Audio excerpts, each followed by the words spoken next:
arkadaşlar, bugün sizlerle tahmin edin. Tabii ki de slime videoları çekeceğiz. Hadi başlayalım. İşte arkadaşlar, gördüğünüz gibi kendim yaptım.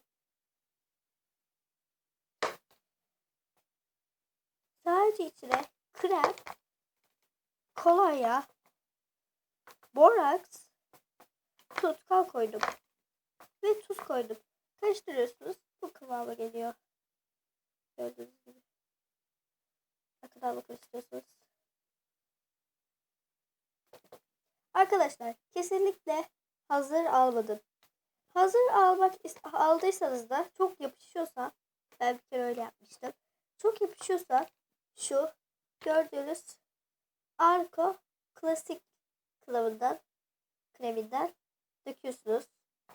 İstediğiniz kadar dökebilirsiniz, sınırsız. Sonra herhangi bir kolonya olabilir. Kolonyadan da 3 damla sıkıyorsunuz. İşte yapışmıyor. Ama her oynayışınızda lütfen elinize şu Arko kremden sürün. Bakın arkadaşlar. İşte. Siz bunu 5 dakika sonra izleyeceksiniz.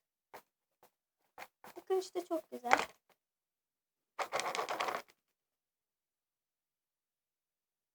Bakın.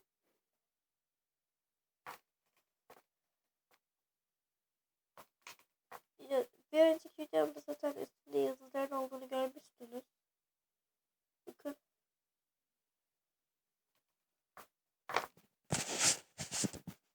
Arkadaşlar videomu beğendiniz mi? Beğendiyseniz lütfen yorumlara yazın.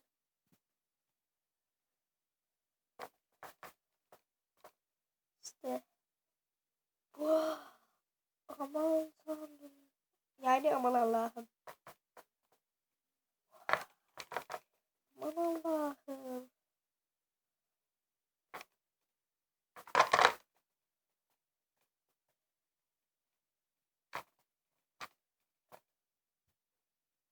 Arkadaşlar, sizde slime güzel mi? Yorumları yazmayı unutmayın. Tamam arkadaşlar, tamam. Daha konuşmayacağım.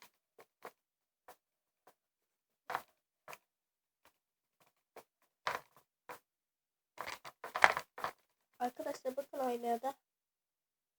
Yani şurada. Burada arkadaşlar bakın.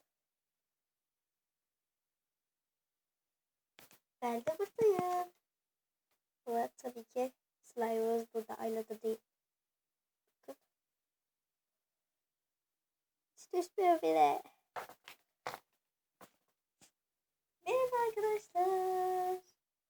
Sizlerle gördüğünüz gibi slime'ımı baktık. Güzel mi değil mi? Güzel mi değil mi? Bir karar veremedim. Ama size sordum. Bakalım beğenebilecek misiniz? Yorumlara yazmayı unutmayın. Ve abone olmayı ve beğen tuşuna basmayı unutmayın.